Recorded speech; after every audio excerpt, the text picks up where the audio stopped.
I'll be taking basics of HTML. So the topics which we are going to cover today is introduction on HTML. Then how are we going to code that HTML? We'll be using some editors. We'll be installing Visual Studio Code. You guys have already been instructed to install Visual Studio Code, but still I'll let you know how to install it. Then we'll talk about some of the extensions of VS Code. Then I'll be teaching you basics of HTML, and in brief I'll be going with elements, attributes, heading, paragraph, and many more things. So let's get started with HTML. So what HTML exactly stands for is HTML is a hypertext markup language. So what exactly a markup language is कि ये तुम्हारे web page को बताता है कुछ tags के help से कि हमें क्या चीज़ वेब पेज पे अपने डिस्प्ले करनी है. Like it's a markup language. Markup and programming language are two different kind of things. Markup language में क्या होता है, कुछ टैग्स की मदद से हम अपने वेब पेज को इंस्ट्रक्शंस देते हैं कि ये चीज़ें हमें डिस्प्ले करनी है. एंड प्रोग्रामिंग लैंग्वेज में हम कुछ उनको लॉजिक समझाते हैं कि इस लॉजिक से इन चीज़ों को, इन कमांड्स को एग्जीक्यूट करना है. So this is the difference between a markup language. This is a difference between a markup language and a programming language. Okay, so it is a standard language for creating web pages, and it also provides a skeleton to the web page and tells the browser how to display the content. ठीक है. सो अब हमने हमें पता चल गया HTML क्या होता है. तो अब हम इसे कोड कैसे करेंगे, कहाँ पे करेंगे. So for that we require a code editor. तो कोड एडिटर कुछ नहीं है यार, एक हम अपने नोट पैड पर भी इसको कर सकते हैं. But there is some problem with the notepad कि जब हम नोट पैड पे कोडिंग करते हैं तो we don't get any kind of suggestions. Also उसमें क्या होता है कि काफ़ी सारी चीज़ें हमें हार्ड कोड खुद से करना होता है. बट इन VS कोड हमें काफ़ी सारे अच्छी अच्छी फैसिलिटीज़ मिल जाती हैं. We can get to use some of the extensions जिनकी मदद से काफ़ी चीज़ें गेट सिंपलर टू यू. ठीक है. So a code editor is nothing but a text editor which supports development operation like debugging, task running, and version control. So there are many other code editors like VS Code, Sublime, Notepad++, Vim, etc. But in the upcoming lectures, we'll be dealing with only Visual Studio Code, and you'll be taught about VS Code in detail. So what exactly is VS Code? So it's a light and a powerful source code editor जिसमें हम काफ़ी सारे extensions की मदद से चीज़ों को काफ़ी अच्छे से कर सकते हैं. Visual studio code is not only used for web development. We can also code C++, Java, Python, and PHP. We can do many things with the help of some of the extensions. So you guys have already been instructed to install VS Code, but अगर किसी का नहीं हो पाया तो I'll tell you how to do it.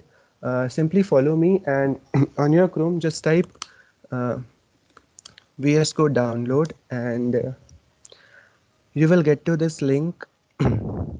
So this provides you three options. If you are a Windows user, you can download this. If you are a Linux user, you can download any of these. And if you are a Mac user, तो तुम यहाँ से download कर सकते हो. ठीक है. So as I am a Windows user, I'll download from this.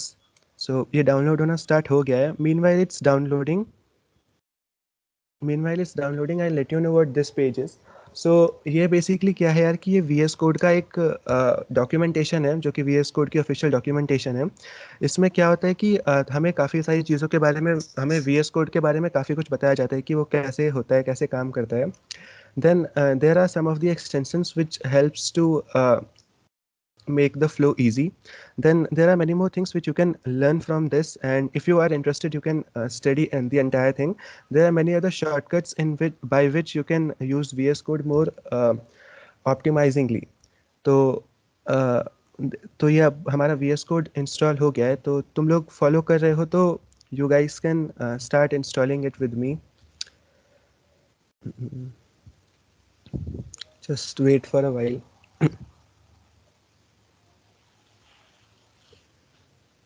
Okay, so यहाँ पे जब तुम आओगे तो you can accept the agreement, and then तुम नेक्स्ट कर देना. Then after that this in this page you will get 4 options. तो you need to check all this, because इससे क्या होगा यार कि जब भी तुम किसी अपने फोल्डर पे जाओगे, whenever you right click on this you will get this option to open with code. So to get this option you need to check all these boxes. ठीक है. Then you can click on next and then you can install it. ठीक है. But मेरे PC में already installed है तो मैं install नहीं कर रहा हूँ. सो this is how you can install VS Code in your PC. Is there any doubt regarding this? No, sir. No, sir. No, Sir, we sir. have to go for So how many of Clear you है are user sir. following interface me? or a system interface. Sorry, We have to go for user interface or system interface. There are two options in Windows. user interface. वही होता है ना? Any other doubts? Sir, Uh, yes. sir, I have already downloaded it, but I am not getting that option run as code like that. If That you're I not getting it, it's very simple. You just need to uninstall it and install it again. okay, sir. So, can Getting it. you raise your hand ki how many of you are following me with the lecture? Sir, it is downloading. Can you wait for some minutes? Okay. Hello sir, this is Prakash sir. Actually, I've joined late. So, what happened till now in this class? Okay, no problem. I'll repeat again. So what you have to do is just on your browser, type VS Code download. You will get to this first link. Just click on this. You will be provided with three options: Windows, Linux, and Mac. If your operating system is any of them, you can install it from there. So as I am a Windows user, तो मैं इस पे click करके इसको download कर लूँगा. अब या दो बार हो जाएगा. So let it be. So if from this page you can install, download this, and after that next करके तुम उसे install कर सकते हो अपने PC पे. So इतना ही फिलहाल तो हमने बताया है. Sir, I've already Okay, sir, I have have the already downloaded VS Code. So Okay. like I also have the C++ extensions installed. So what I'm supposed to do next after? Just wait for a while. Let others download. Right. Sir, it's showing sign in with Microsoft or GitHub. What should I choose? You are not supposed to sign in. Like simply continue. Can you share the screenshot? Yes.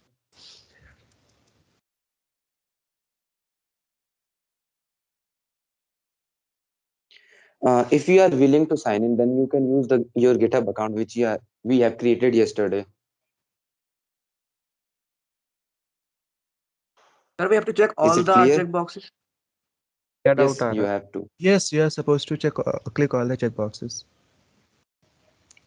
You can turn off your cameras. प्रखर Prakash Yadav.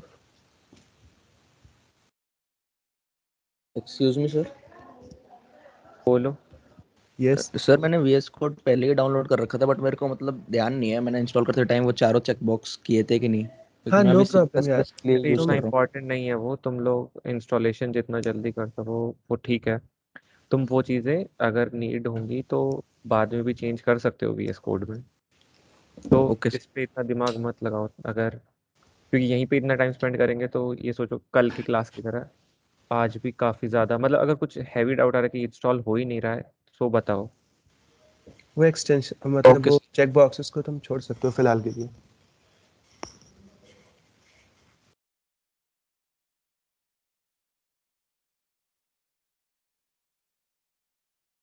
बाकी अभी हम आगे proceed कर सकते हैं Sir, अगर I have VS sent code. you the hmm. screenshot. Okay, we'll clear your doubt in the chat box. I'll continue with HTML. Okay. So we have installed the Visual Studio Code. So let us now move forward with what is HTML document. So HTML document starts with a document type declaration. So इससे क्या होता है? We'll tell the browser कि this is a HTML type of document. I'll let you know while coding कि what HTML doc type stands for. Then inside our HTML tag we put our entire content, and in the body we write the content which is being displayed on the browser. So let's get started with VS Code. So uh, just go to your desktop or anywhere wherever you want. Create a new folder by the name AIT OSS or whichever name you like.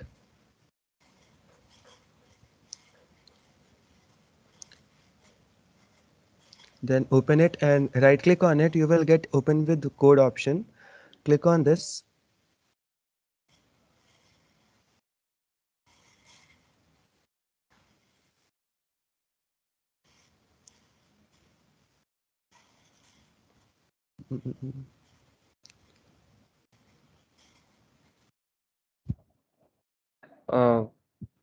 Shivanshu, Yes, sir. This में problem because ये empty है and साथ में desktop वगैरह का कोई path का error आ रहा होगा, तो you can just open it from VS Code to VS Code open करने के बाद जब तुम लॉन्च So वो options ऐप पे तो नहीं आ रहे हैं. Mm-mm. कल दोबारा इंस्टॉल किया था ना रात में, Yes, sir. उस वजह से प्रॉब्लम आई है। तो I'll reinstall it. और जिनको डाउट है वो देख भी लेना एक बार के लिए।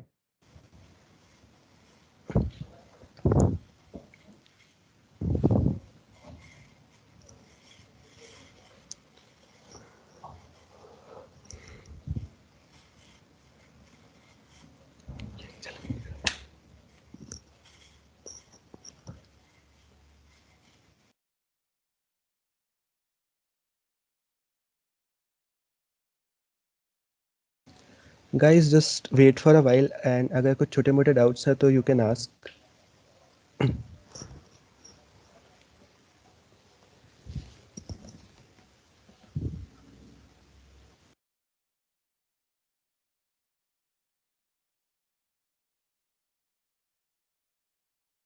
सर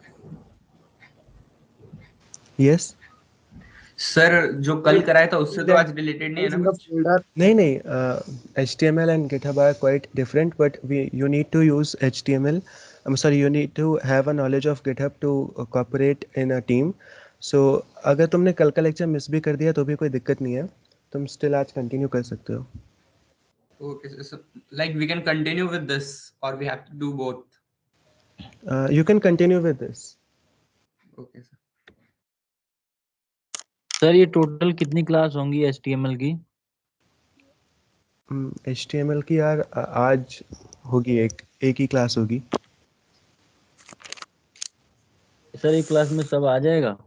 हाँ यार, हम मोस्टली चीज़ें कवर कर लेंगे.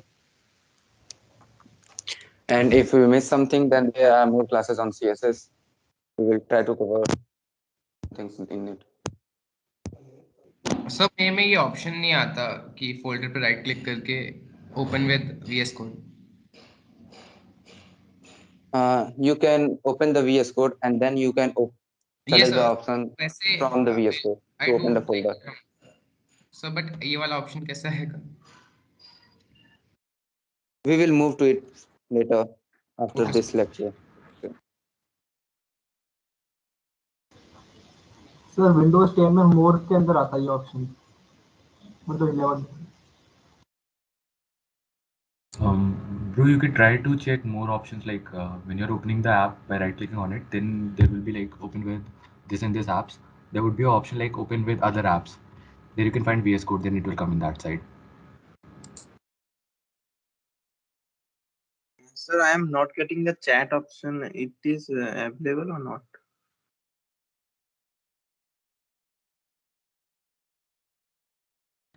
Chat in the Teams is available for all. Okay.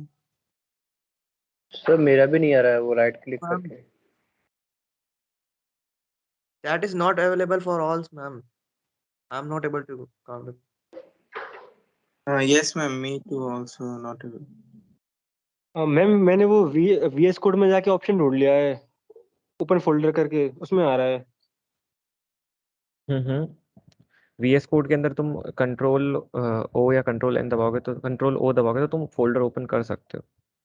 हाँ सर वैसे किया है. हाँ तो वो भी चलेगा. एक बार शिवांशु का इंस्टॉल हो जाता है then you will proceed with class. बाकी तब तक इफ वी हैव 5 मिनट्स जब तक शिवांशु कर रहा है, लेट्स इंटरैक्ट. सर एक्चुअली मुझे कल की क्लास से डाउट था पूछो निकिता. कि जो भी हमने स्टेप्स किए थे किसी फाइल को पुश करने के लिए, तो वो स्टेप्स सबके सारी फाइल्स के लिए यूनिवर्सल है ना? Yes. मतलब सबके लिए सेम? हाँ सबके लिए सेम है. उसके अंदर तुम कोई भी फाइल यूज कर सकते हो. तो इमेजेस से लेके PPTs, कोई भी कोड किसी भी लैंग्वेज के लिए, सबके लिए सेम ही है वो. ओके, और थैंक यू उसमें सर. बहुत सारी चीज़ें थी. मतलब कल की क्लास में काफ़ी चीज़ें मिस हो गई, जैसे कि हमने तुम्हें कमांड्स बताए, लेकिन बहुत लोगों को ये आइडिया नहीं हुआ कि कमांड्स असल में कर क्या रहे हैं। लाइक गिट ऐड से बैकग्राउंड में क्या प्रोसेस होता है, स्टेजिंग क्या होती है, देन कमिट से क्या होता है।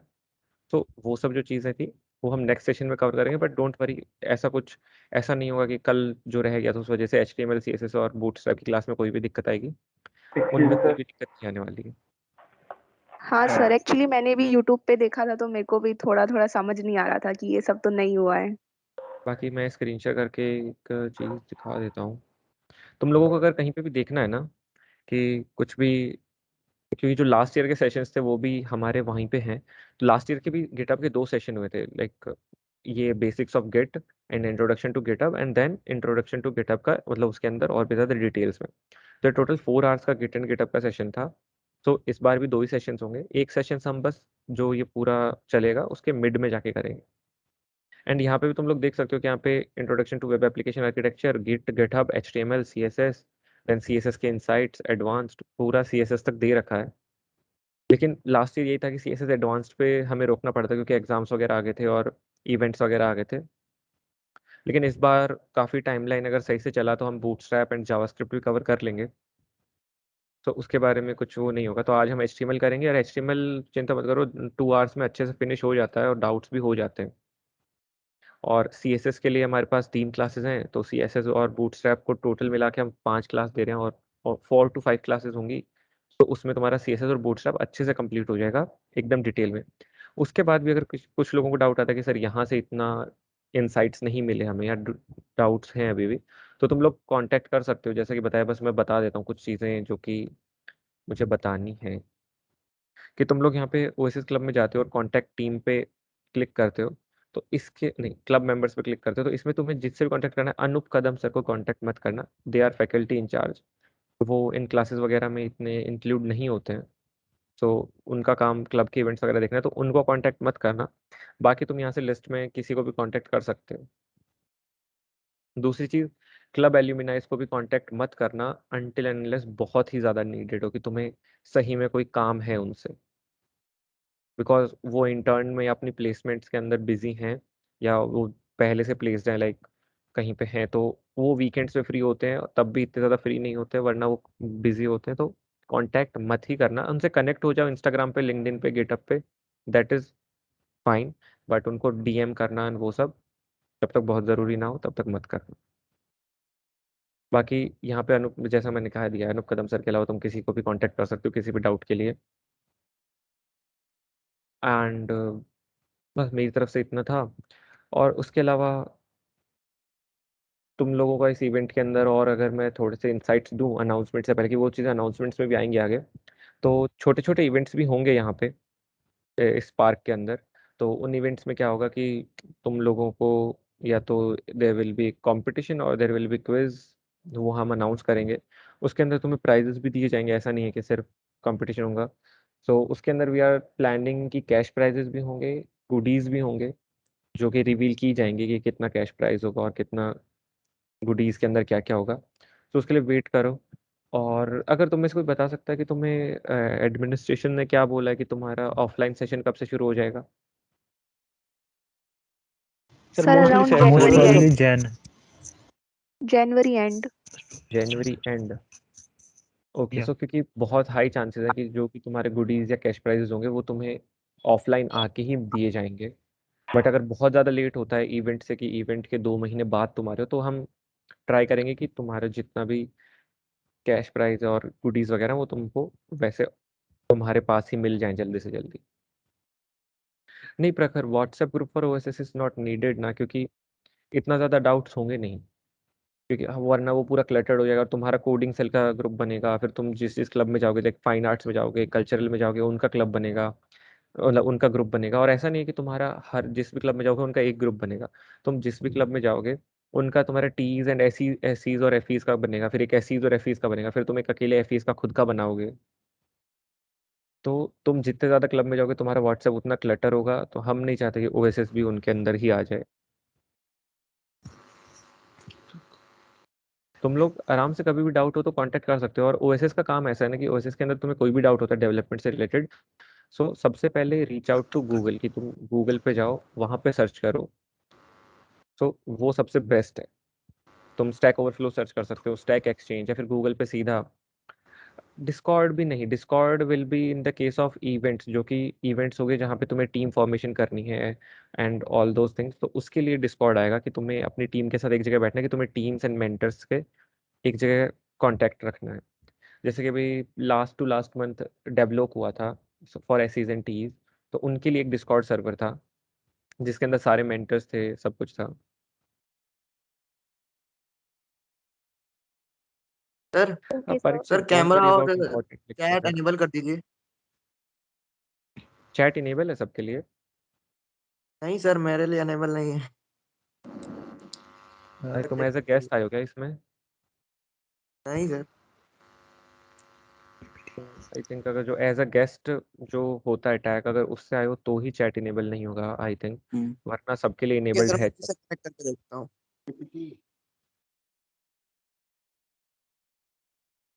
ठीक है।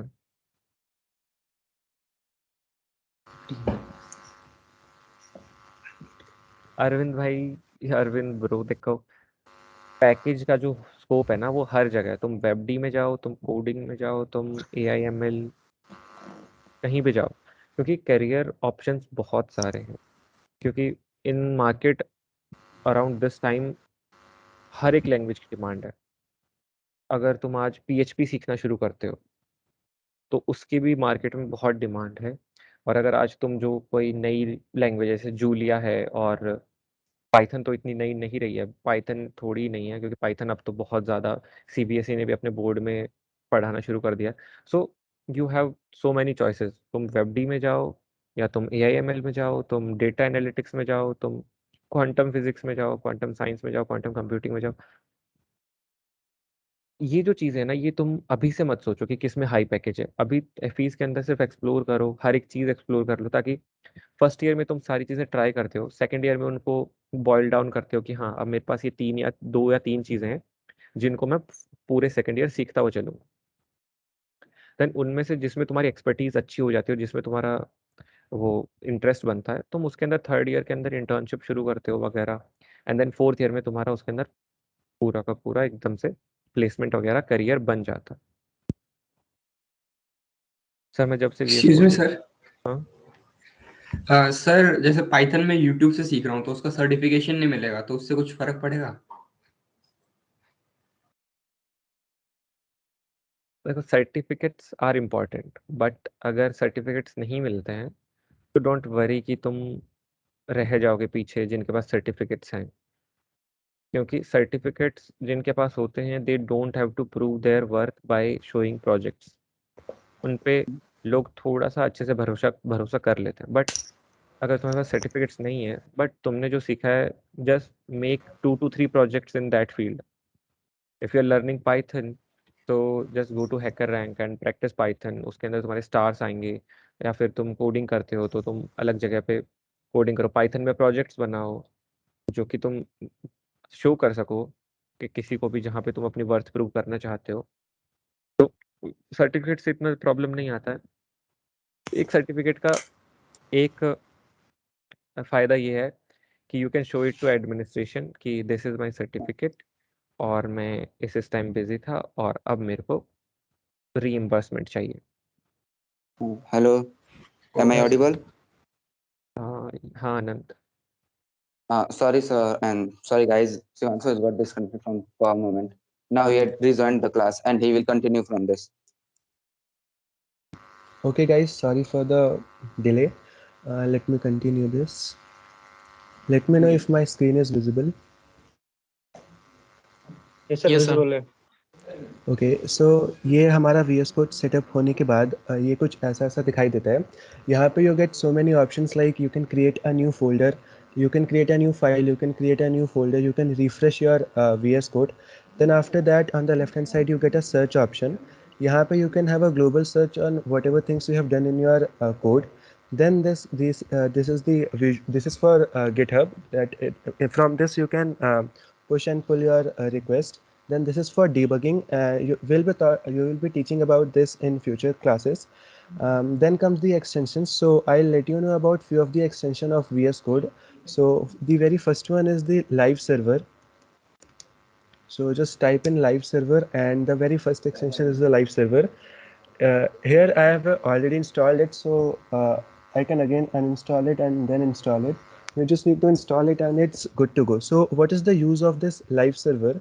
Live server, what it does is whenever you do anything on your coding part, so the entire thing get reflected into your web browser directly. So this is the use of this live server. Okay, so now I'll be creating one folder, HTML folder, by the name HTML file by index.html. So in this, just type the exclamation mark. This is the Emmet abbreviation you get for your documentation for your web page. So the very first line is the doc type, which is HTML. So it defines the which type of document we are using. So in this case, we are using HTML. In other cases, we also sometimes use XML. So XML is for Android, but in this we'll be only dealing with HTML. Then the next line is HTML with lang en. So en defines that we are using the English standard English language. Then comes the head tag. The head tag is the content which is inside the head tags is not being displayed on the web browser, but it is important for the search engine optimization. Like in this, you give the description of your website, that what your website is doing, and accordingly the your search optimization comes. And this is the title of your website. Then comes your meta tag, which is the UTF-8 character set. So what is UTF-8 character set is? It is a character set of all the characters from A to Z in capitals and small, then all the numbers, then all the other characters like exclamation mark, @ hashtag, dollar, and all. So this is the use of this meta tag. Okay, so this is all about HTML element and HTML. So this is all about HTML doc type. Now next will be HTML elements. So HTML elements क्या होते हैं यार कि इसमें तुम्हें हम कुछ tags का यूज़ करते हैं और उन टैग्स की मदद से हम ब्राउज़र को बताते हैं कि हमें क्या चीज़ें अपने वेब ब्राउज़र पर डिस्प्ले करानी है. So for example, the very first tag is h1. So let me write hello on this. And at the bottom you might see a go live option, but if it is not visible, what you need to do is just close your VS Code, then again open it. So you'll get the option of go live at the bottom. You just need to click on this and your server will be ported on your browser. Okay, so here you can see hello, so which I have typed in my VS Code. So this is the very first tag, which is h1 tag. Similarly, we have h2. So it is quite smaller than the standard h1 tag. H1, and the difference between h1 and h2 is between the size difference, that h1 is quite larger and h2 is quite small.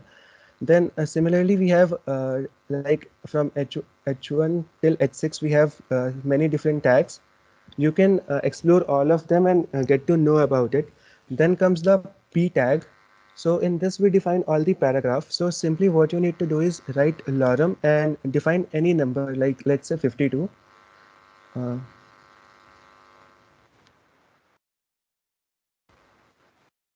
So it will be providing you a character set, character of, it will provide you with 62 different characters. What is lorem, sir?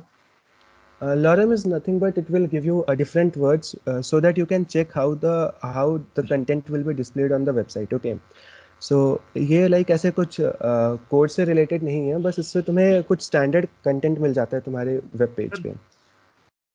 Yes. Sir, I just lost the connection. Can you repeat it? From where shall I repeat? Sir, जब आपने मतलब आए थे वापस तभी से connection lost हो गया था sir. Okay, so मैंने खाली HTML doc type के बारे में बताया and I have started with few of the tags. So the very first tag in HTML is the h1 tag.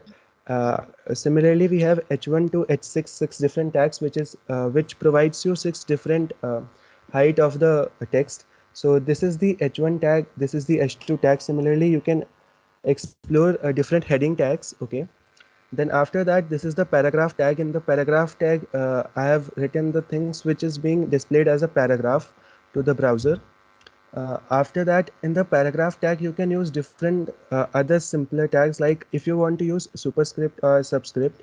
So what is a superscript is, like if you write sub and then write 2, तो इससे क्या होगा यार कि यहाँ पे तुम्हारा Epsom के नीचे ऐसे 2 आ जाएगा। लाइक अगर तुम सिंपली 2 लिखोगे तो वो नीचे नहीं आता है, बट इफ़ यू यूज सब तो वो नीचे आ जाता है। सिमिलरली सबके तरह ऐसे हमारा सुपर होता है। लाइक अगर हमें लिखना होता है, let's say we need to right कि हमें 3 की पावर 2 लिखना है, तो हम लिखते हैं 3 देन सब एंड 2। सो इससे क्या होगा कि हमारे वेब ब्राउज़र में ये 3 की पावर 2 लिख के आ जाएगा इस तरीके से। ठीक है, तो इसी तरह सुपर और सब टैग्स होते हैं। देन उसके बाद तुम्हारे और भी काफ़ी सारे अलग अलग टैग होते हैं, जैसे कि एक आई टैग होता है। आई से क्या होता है, ये सब इटैलिक में आ जाता है, तो इसके बीच में हम जो भी लिखते हैं the entire thing gets converted into italic.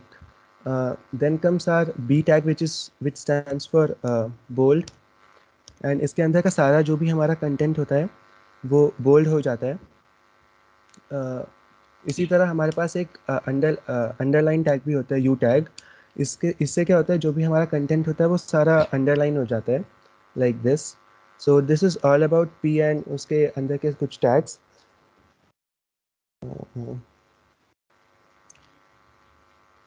So we are done with h tags. So meanwhile I'll be teaching you what is attributes. So attributes कुछ नहीं होते हैं यार, ये जो tags होते हैं इसकी हम कुछ predefined values दे देते हैं। Like जैसे हमारा जब हम कोई फोटो अपने वेब ब्राउज़र पर डालते हैं तो we can define its height and width. So ये जो height and width हम अलग से define करते हैं, these things are called as attributes. So यही attributes की definitions होती हैं। Then I have covered h1 to h6 all the tags. Then comes the list part. So we have two different types of list. One is ordered list and the other is unordered list. So ये list से क्या होता है यार कि like suppose we write OL, तो ये हमारा ordered list Excuse खुल me, जाता sir. है। Yes. So can we use same tag again and again, like h1 again? Yes, you can use h1 any number of times. Okay, sir. Okay, so this is OL and OL के अंदर हम li tags define करते हैं, तो ये list के items होते हैं। So this will be giving you a ordered list. So let me right it item 1।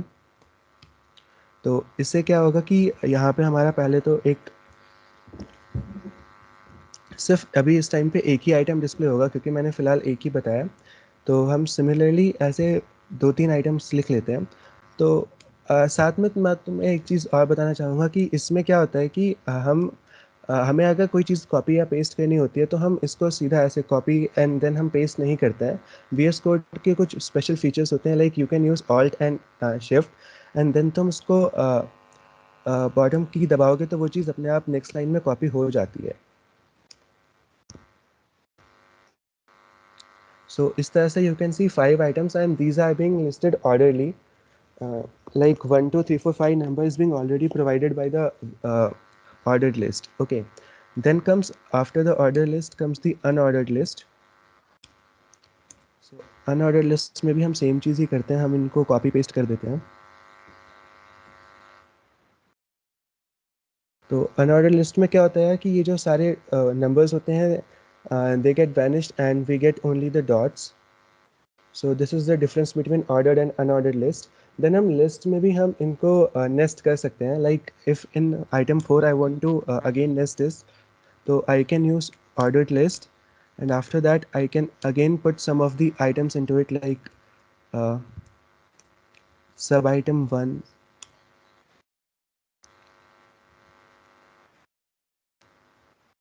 sub item 2, sub item 3. So इससे क्या होता है, we get things in the nested form. So this is how we use the ordered list and unordered list. Then I'll be telling you about the tables. So Sir, can you repeat the nesting part? Sorry? Sir, if we want to use ABCD in place of 1, 2, 3, then how we can do that? You can simply hard code it, or there is many other ways to do it. Like you can explore these fields, like you can do it by yourself. You're supposed to explore these things. Okay, so I'll be moving on with tables. So so if you want to make a table in your web page, so Someone asked for the listing of the ordered list. If you are try to do something new, you can, these properties are changed in the CSS.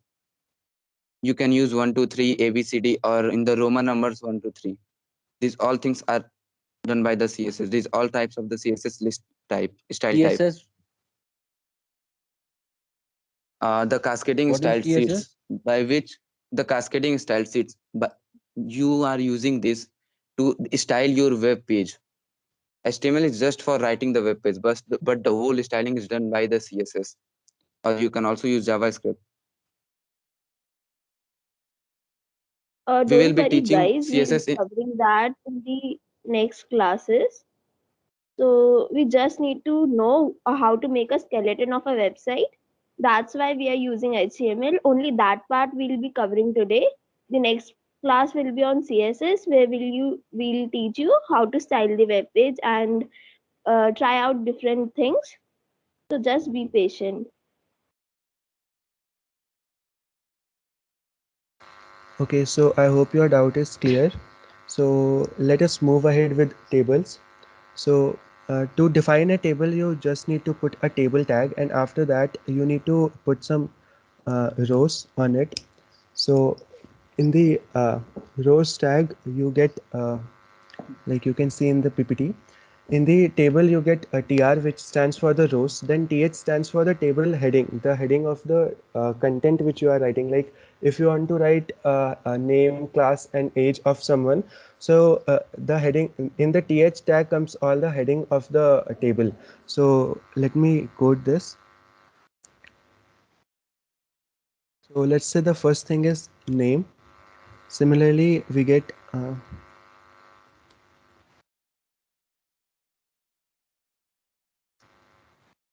age and class. So in this manner, you can get all the headings of the table. Then after writing all the headings of the table, you need to write all the data which is being displayed inside the table. So like after that, just give it, just provide it with another row, and in another row, just write table data. So this data is, suppose the name is Shivanshu.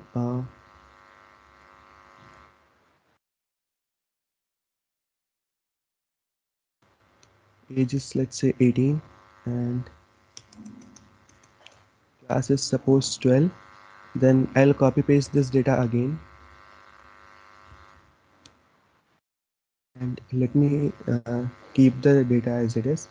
So here you can see inside the name you can get all the names, in the age section you can get all the age, and in the class you can get all the class.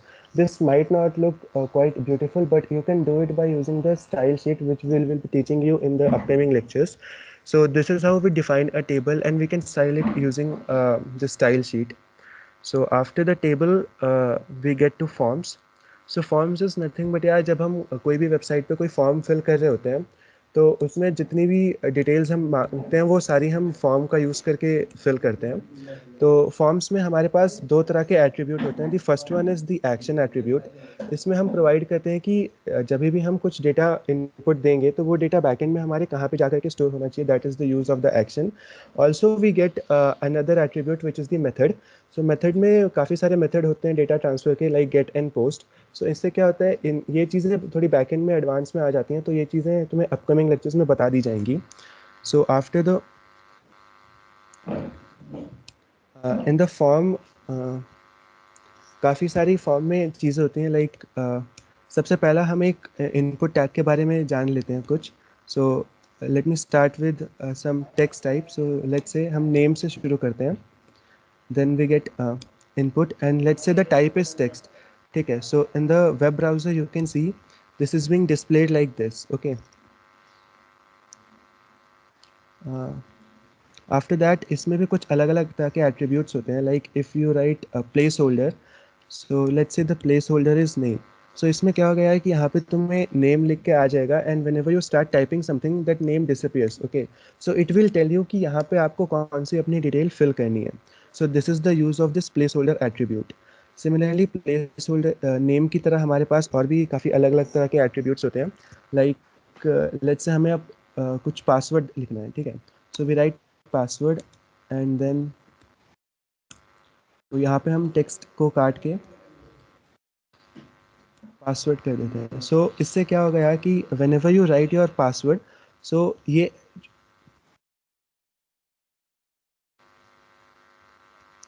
तो यहाँ पे हम अपना सारा जो data है उसको password की फॉर्म में लिख सकते हैं यहाँ पे।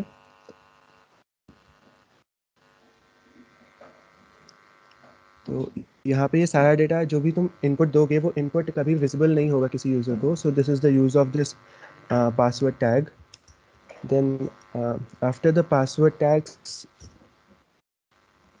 वी कैन ऑल्सो, जैसे हम मेल एंड फीमेल वाला जेंडर डिफाइन करते हैं तो उसके लिए हम रेडियो बटन का यूज़ करते हैं। सो लेट्स से मैं यूज़ करता हूँ इनपुट टाइप रेडियो। देन इसमें मैं कुछ पहले कंटेंट डाल देता हूँ।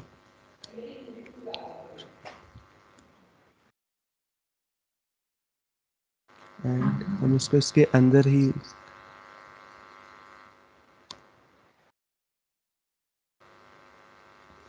तो इस तरह से ये हमारा रेडियो बॉक्स होता है। इसमें जैसे हमने मेल लिख दिया तो सिमिलरली हम इसको एक और चेक बॉक्स बना लेते हैं फॉर फीमेल्स।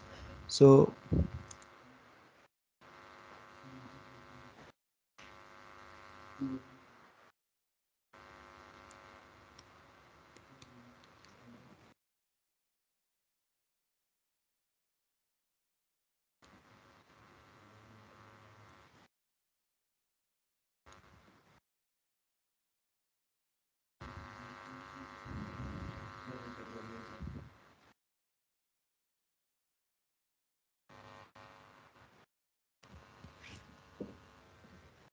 हाँ, तो इसी की तरह जैसे हमारा ये इनपुट टाइप होता है तो इसमें हमारे पास एक चीज़ और होती है जिसे हम कहते हैं नेम। सो नेम से क्या होता है, नेम हर किसी का यूनिक होना चाहिए। लाइक सपोज ये जो मेल है ये हमारा एक तरह से जेंडर डिफाइन कर रहा है। तो इससे क्या होता है कि जब हम यहाँ पे मेल में मतलब नेम में हम जेन दे देते हैं, तो अगर हम दोनों में लेट्स से सेम नेम दे देते हैं तो इससे क्या होगा कि तुम एक बार में सिर्फ एक ही चेक बॉक्स को क्लिक कर पाओगे, like either you can be a male और you can be a female. तो इससे हमारे पास ये एडवांटेज होता है कि जब हम नेम में दो अलग अलग चीज़ें देते हैं तो we get to use that feature कि हम एक बार में सिर्फ एक ही चीज़ को सेलेक्ट कर सकें। लाइक तुम दोनों चीज़ों को सेलेक्ट नहीं कर पाओगे। सपोज मैं इसका नेम चेंज करके जन की जगह जन 1 कर देता हूँ। सो आफ्टर दैट तुम्हें यहाँ पे तुम इन दोनों चीज़ों को सेलेक्ट एक साथ कर पाओगे। सो इस चीज़ को अवॉइड करने के लिए we use same name in this case. So we need to provide a unique name for this. Okay, तो अब यार जैसे ये चीज़ जो है ये कुछ ज़्यादा ही मतलब ठीक सी नहीं लग रही है, तो हम इसे थोड़ा और थोड़ा अच्छा करने के लिए हम इसमें एक फील्ड सेट का फीचर प्रोवाइड करते हैं। तो फील्ड सेट से क्या होता है कि एक तुम्हारा बॉर्डर बॉक्स बन के आ जाता है उसके आगे।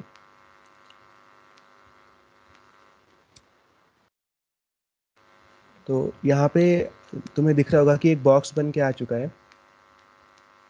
तो इस बॉक्स से क्या होता है कि हमें पता चल जाता है कि हमें इसके अंदर क्या देना है, बट स्टिल हमें पता नहीं है कि ये जो हम मेल एंड फीमेल पूछ रहे हैं वो चीज़ें क्या हैं। तो हमें इसको अच्छे से और डिफाइन करने के लिए हम यहाँ पे क्या करते हैं, हम यहाँ पे एक लेजेंड टैग का यूज़ करते हैं। Let's say this is gender.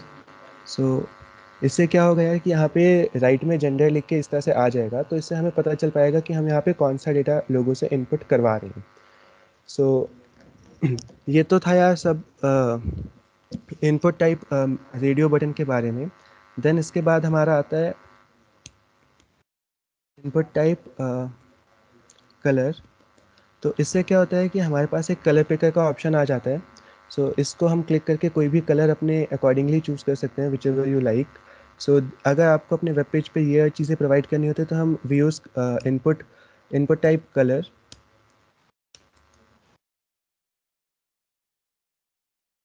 then input type color के बाद आता है input type range। तो इनपुट टाइप रेंज में क्या होता है कि हमें एक ये ऑप्शनल मिल जाता है, जिससे कि हम अगर किसी चीज़ को रेट करना है तो हम उसके लिए एक रेंज का ऑप्शन प्रोवाइड करा सकते हैं। So this is use to give any range to whatever thing you like. Then इसमें भी कुछ हमारे एट्रीब्यूट्स होते हैं, like we get max attribute,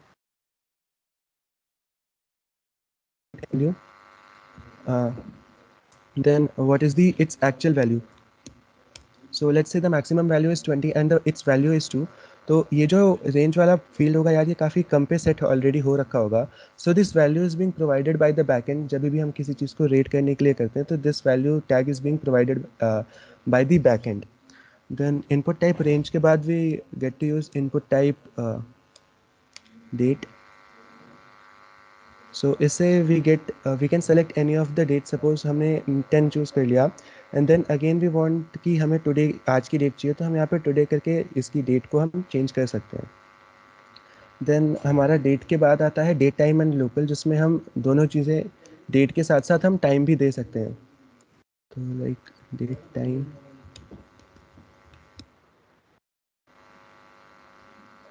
सो इसमें क्या होता है कि along with the date we get to use the time, like अभी the current time is 10:15। So इसको हम अपने अकॉर्डिंगली चेंज कर सकते हैं whatever you want to fill into this. So this is also one of the input tag. Then after the date time local we get a meter tag। तो इसमें क्या होता है कि we provide user to get to use a meter। तो metre tag के भी कुछ अपने ही एट्रीब्यूट्स होते हैं, लाइक मीटर टैग में भी हम एक मैक्सिमम वैल्यू दे सकते हैं। Let's say the maximum value is 100 and the value which is being provided bye backend is से 20। तो ये हमारा मीटर टैग कुछ ऐसा सा दिखाई देगा। सो you can use any of them, like तुम इस टैग को भी यूज़ कर सकते हो, बट ये चेंजेबल होता है और हम इसे ऐसे चेंज नहीं कर सकते हैं। So this is the difference between meter and range. Then meter tag के बाद आता है यार हमारा progress bar. So this is our progress tag. Yes Sir, can you explain me the tag once again? Sorry, Can you explain me the tag once again, sir? okay, so this is a meter tag, like the difference between meter tag and range is that on the browser you can see you can change this meter tag accordingly, whatever you need to write, but this value cannot be changed। like तुमने कुछ websites में देखा होगा कि you have completed 20% of your course, तो अगर like 100 में से सिर्फ 20 चूज करना है तो the meter tag will be till there। But अगर हमें प्रोवाइड किया जाए, जैसे इंस्टाग्राम में ऑप्शन आता है कि ये फ़ोटो आपको कितनी ज़्यादा पसंद आई, तो उसमें हम इन चीज़ों को ऐसे चेंज कर सकते हैं। So this is the difference between input type range and meter tag. So ये दोनों चीज़ें होती हैं। Then moving on we get, is it clear to you? Yes, sir. Clear, sir. Thank you. Okay. Yes, sir. Sir, I have one more doubt. Yes, please. Sir, can you open your VS Code? Yes. Sir, what is the meaning of that line action equal to that quotes? Okay, so I have already explained this। So action, there are two attributes in the form। So action में क्या होता है यार, suppose तुम्हारा कोई data है जो कि तुम अपने फ्रंट एंड में यूजर से लेते हो and then you send it to your back end. So back end में भी वो किसी एक URL पे जाता है। तो in this action we provide that URL to the form, कि जब भी हम सबमिट पे क्लिक करें so this form will the data of this form will directly go to that back end and that URL। So that is the use of this action. Similarly action की तरह हमारे पास एक और tag होता है जिसको हम कहते हैं मेथड। सो हमारे पास इस डेटा को भेजने के भी कुछ मेथड्स होते हैं, like we have get request and post request. So इन दोनों का यूज़ करके भी हम अपने डेटा को अपने बैकएंड में भेज सकते हैं। So this is the use of this action and that meter method tag. Is it clear now? Yes, sir. Okay, so okay, so next is the progress bar. So यहाँ पे आप देख सकते हैं कि कुछ चीज़ें जब हमारी लोड हो रही होती हैं तो कुछ ऐसा सा दिखाई देता है। So this is the use of this progress bar, but this is also same as in some of the way like the meter tag और द रेंज टैग, कि हम इसमें भी अपनी चीज़ों को मैक्सिमम और वैल्यू प्रोवाइड कर सकते हैं। लाइक हम इस प्रोग्रेस में let's say the maximum value is 100, and its value is say 2. So this is not completely filled, but it is, you can see just a small bit of it. So let me increase the number to 20 or say 25. So this is covering 1/4 of the entire progress bar. Okay, so this is the progress tag. Then after the progress tag, we get to use some of these suggestions, like आप लोगों ने कुछ websites को visit किया, तो this is all about the forms. Then after that, I'll be dealing with some of the suggestions कि हम किसी website पे visit करते हैं, तो you get to see some of the suggestions कि आप किस चीज़ को देखना चाहते हैं. So for that, let me show how that suggestion is being used. So let's say हम ये एक suggestion के लिए बना रहे हैं. तो इसमें let's say the input type is text, and हम उसको एक नेम प्रोवाइड कर देते हैं कि let's say the name is list. And इसमें एक और एट्रीब्यूट होता है लिस्ट टाइप का, जो कि हमें एक आईडी की तरह हम जिसको यूज़ करते हैं. अब ये आईडी और क्लासेस क्या होती हैं हम इन्हें तुम्हें बताएंगे. Then we can keep its ID default. Okay, so इसके बाद हम एक डेटा लिस्ट का यूज़ करते हैं.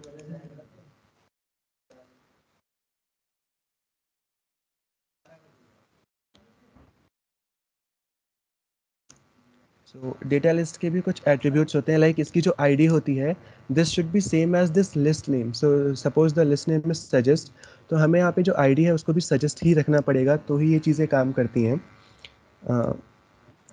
देन आफ्टर दैट हम इसमें कुछ ऑप्शंस दे सकते हैं. तो ऑप्शन में let's say we keep the value as it is, and हम यहाँ पे कुछ देते हैं, लाइक हम देते हैं ABC. सिमिलरली हम इसे कॉपी पेस्ट कर लेते हैं. तो ये ADS.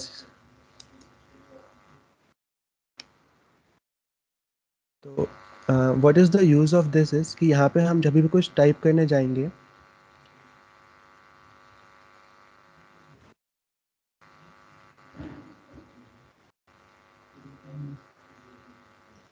तो यहाँ पे हमारे पास इन सारी चीज़ की एक ऑप्शन के अंदर हमारा वैल्यू आ जाती है, और ये सारी चीज़ें हमारी वहाँ पे डिस्प्ले हो रही होती हैं.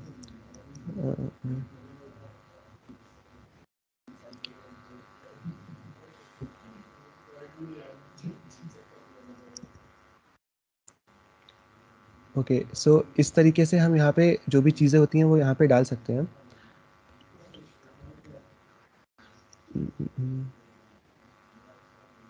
It should work, I guess.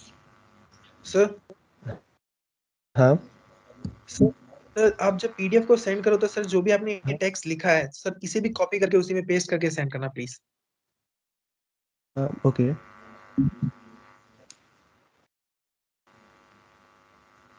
हाँ, तो देखो जब भी हम यहाँ पे कुछ ऑप्शन में सजेस्ट, जैसे हमने इसकी आईडी सजेस्ट दे दी है और इस लिस्ट का नाम भी हमारा सजेस्ट ही है, तो इससे क्या होगा यार कि जब भी तुम यहाँ पे कुछ चीज़ें टाइप करने जाओगे तो तुम्हें ऑटोमेटिकली सजेशंस आ जाते हैं. लाइक सपोज यहाँ पे मैंने सजेस्ट में ABC ADS एंड AD के बाद कुछ और टेक्स्ट लिखा है.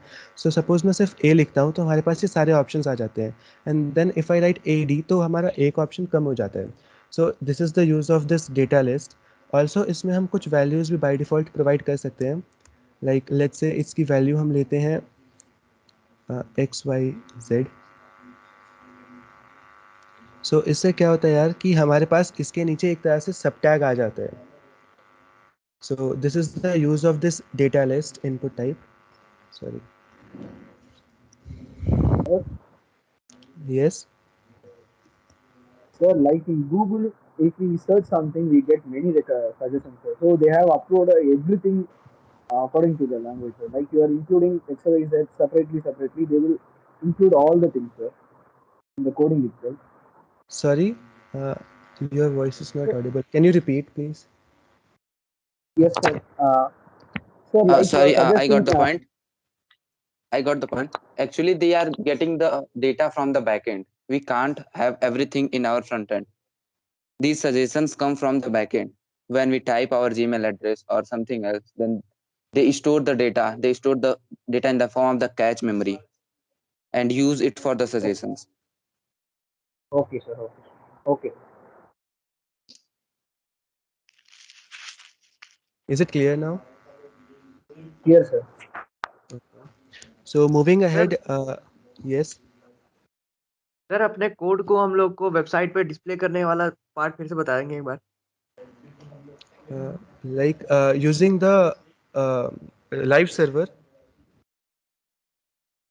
हाँ सर वही बात हाँ तो सी VS कोड में नीचे एक लाइव सर्वर का यहाँ पे आपको एक ऑप्शन दिख जाएगा. So using that live server तुम्हारा डेटा डायरेक्टली तुम्हारे वेब पेज पे डिस्प्ले हो जाता है. And if you are not getting that live server option, what you need to do is just restart your app. मतलब restart your VS code और ये चीज़ें हो जाती हैं. Actually, there is a problem with the live server. If you are working in within a folder, then the live server will work. But if you are only selecting a file, then the live server not work. You can also go to your file and normally open it. If it is an HTML file, then it will directly open in your browser. Is it clear now? Hello. Sir it's not showing any options of live server Have you installed the extension? I have told you to install. What? Like, have you installed the extension? extension you had told about to install VS Code na I had you I have installed that also VS told you to install live server. I have taught this in the class. Okay, just do one thing. In your VS Code, this in the fourth option, which is extension, go to this and just type live server. The very first option is the live server. From there, you can install your live server extension.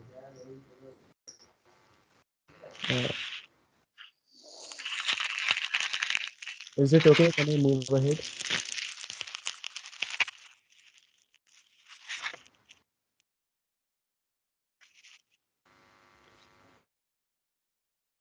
Hello. If you are not using the live server, then there is no problem. You can just open your HTML file and refresh it again and again after you type each and every code. When you will be more aware of the Right. VS Code, or when you will get more used to it, then you will know each and every extension of the VS Code. sir I had typed These live are server the, but it's not doing anything you can, don't worry about these extensions. These are just for you help. It's not necessary to be used. Wait, if it is not working, then what you can do is just save this page and again open your page in the web browser. It will open. And if you want to use the live server, just go there and install it. If the option is not coming, then just close the VS Code. And if you will again open it, you will get that option of live server, go live at the bottom, and click on the go live. You will be good to go. Is okay it clear? sir Okay. Can I move ahead? Yes, sir. Okay so next comes the option values कि जब भी हमारे पास किसी website में हम कुछ options को देना चाहते हैं. लाइक दिस इज़ लाइक कि हम यहाँ पे कुछ सजेशंस दे रहे हैं, ठीक है. बट अगर हमें कुछ नीचे ऑप्शंस शो करने हैं, तो उन ऑप्शन लिमिटेड ऑप्शन शो करने हैं, तो वो चीज़ें हम कैसे करेंगे. तो उनके लिए क्या होता है यार, हमारे पास एक ऑप्शन टैग का फंक्शनैलिटी होता है. सो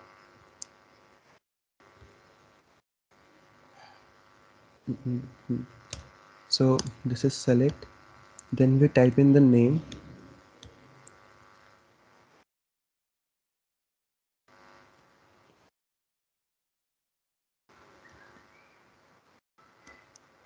So let's keep the value by default, and let's write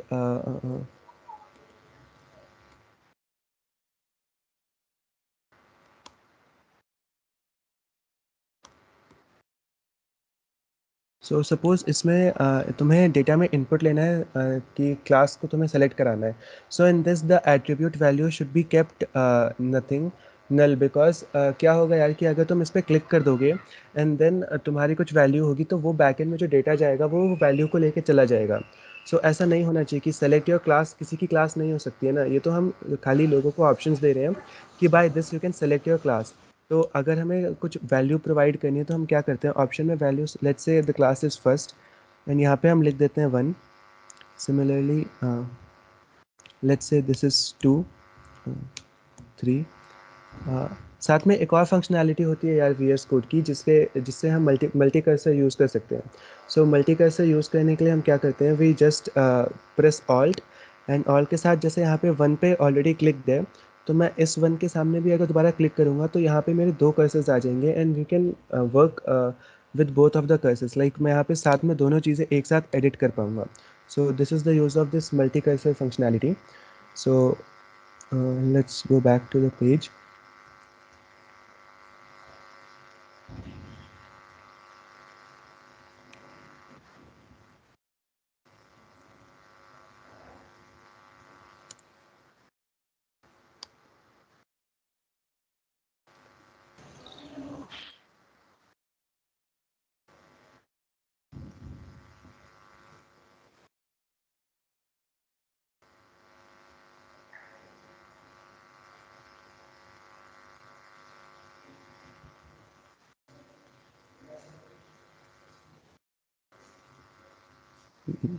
I don't know why this is not working.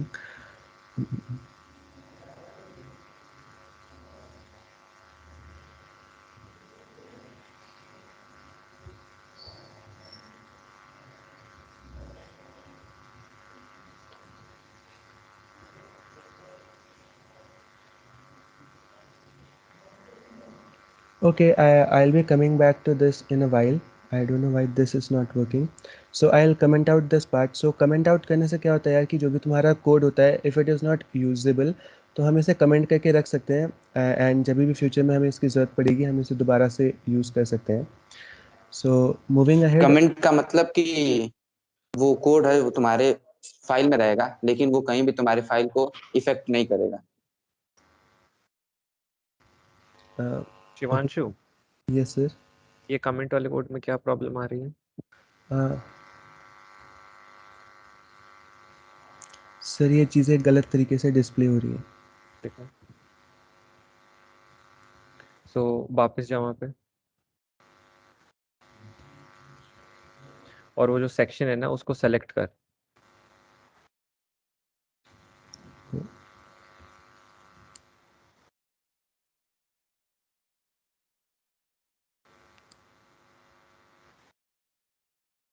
ये भी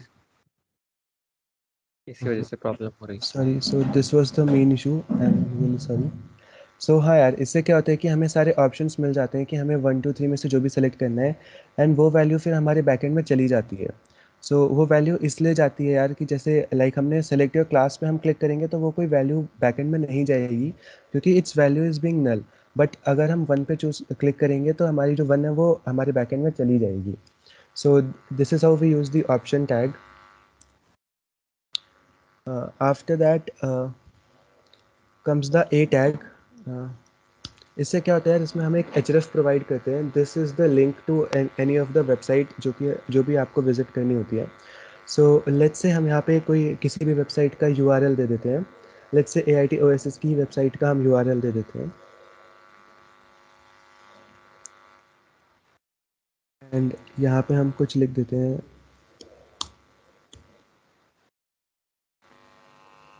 सो यहाँ पे आपको दिख रहा होगा कि यहाँ पे एक AITOSS का लिंक आ जाता है। इस पे हम जब भी जाएंगे तो हम सीधा उस वेबसाइट पे रीडायरेक्ट हो सकते हैं। So this is the use of this a tag and href। Also यहाँ पे एक एट्रीब्यूट होता है विच इज़ द टारगेट एट्रीब्यूट। तो टारगेट को हम ब्लैंक रखते हैं। इससे क्या होता है कि whenever you click on this link, तो जब भी हम इस लिंक पे क्लिक करेंगे so we will be directed to a new page, like a new tab will open.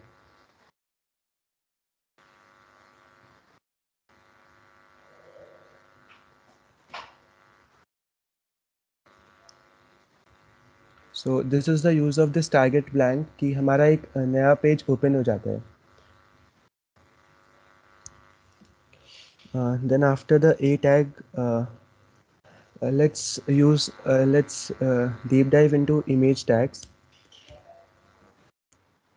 Image tag में क्या होता है कि हम एक सोर्स फोल्डर प्रोवाइड कर सकते हैं। तो सोर्स से क्या होता है कि जो भी हमारा इमेज का जो सोर्स है वहाँ पे हम जा सकते हैं। Like let me use any of the image from Google.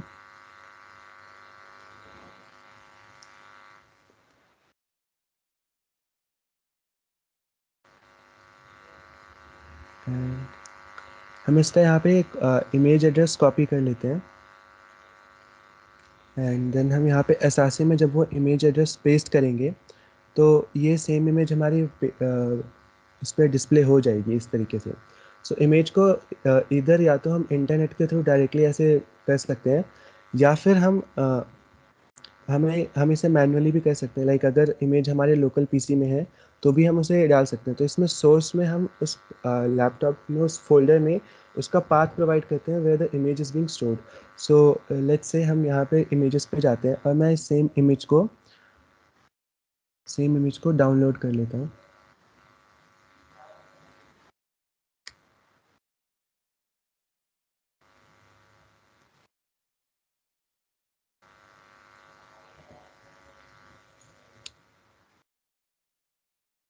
तो ये इमेज हमारे फोल्डर में डाउनलोड हो गई है।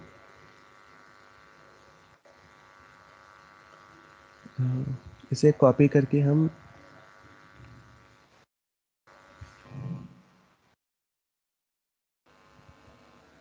अपने AIT OSS के फोल्डर में जब हम इसे पेस्ट कर लेंगे सो इससे क्या होगा कि हम यहाँ पे तुम्हें यहाँ पे दिख रहा होगा कि फोल्डर में इमेज भी अब हमारी आ गई है।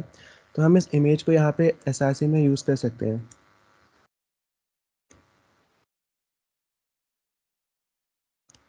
इससे क्या होगा कि ये सेम इमेज हमारे अब तो ये इमेज जो थी वो लोकल पीसी में स्टोर थी, लेकिन फिर भी ये यहाँ पे डिस्प्ले हो जाएगी एंड इनका हाइट विड्थ भी हम अकॉर्डिंगली अपने चेंज कर सकते हैं। लाइक हम यहाँ पे इसको हम इनलाइन CSS बोलते हैं, जिसके बारे में हमें आगे CSS के लेक्चर्स में पता चलेगा। So let's say the height is 50 pixel.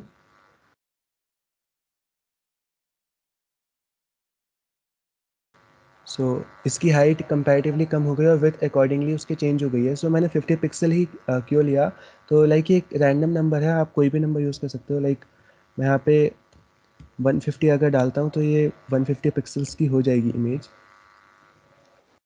C you can see the difference. So इस तरीके से हम कोई भी इमेज को अपने वेब पेज पे डिस्प्ले करवा सकते हैं। So this was all about images. Then images के बाद लेट्स से हमें कोई यूट्यूब का वीडियो है आई फ्रेम टैग का यूज़ करके वो हमें डालना है, तो हम उसको कैसे डालेंगे?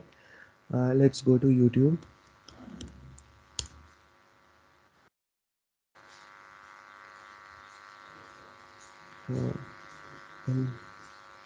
लेट्स से हमें कोई भी एक वीडियो चाहिए, तो हम AIT OSS की वेबसाइट पे ही चलते हैं।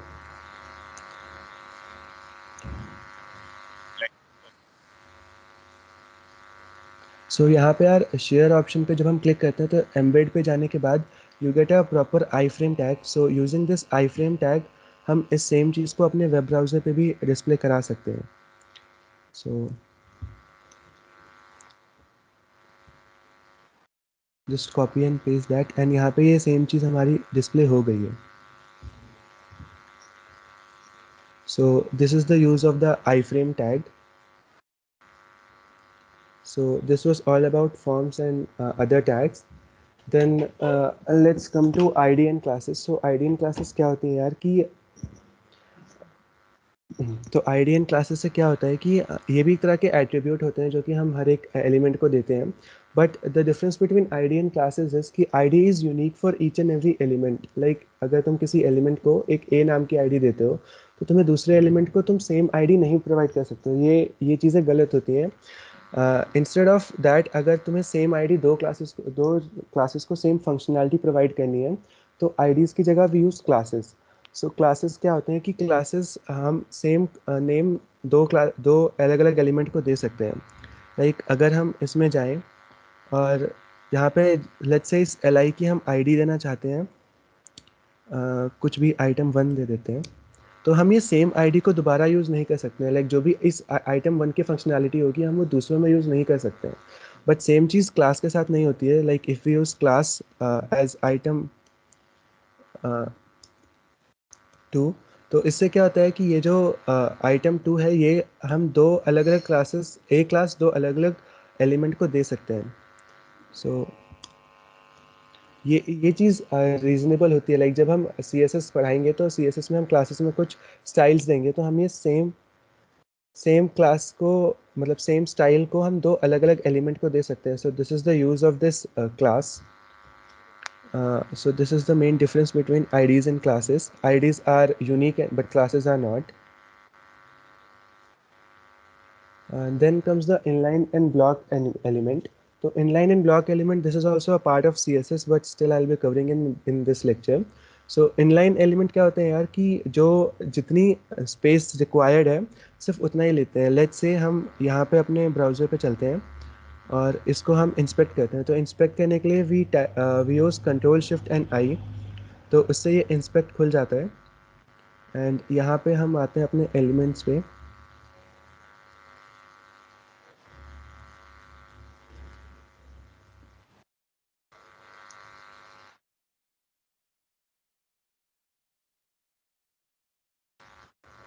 हाँ, तो इसमें क्या होता है कि जब हम यहाँ पे आते हैं तो लाइक यहाँ पे दिख रहा होगा ये जो पी टैग है ये पूरा का पूरा स्पेस ले रहा है.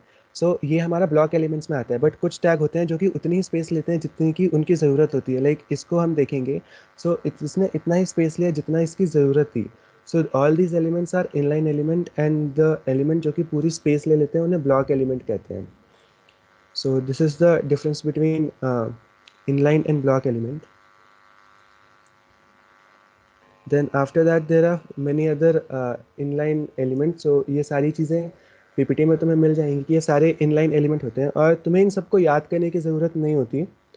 इन सबको तुम्हें याद करने की ज़रूरत नहीं होती है. तुम जैसे जैसे यूज़ करते जाते हो तुम्हें पता चलता जाता है कि कौन से टैग का कहाँ यूज़ करना है. और उसी तरह ये सारे ब्लॉक एलिमेंट्स होते हैं जिनके बारे में हमने इस पीपीटी में बता रखा है.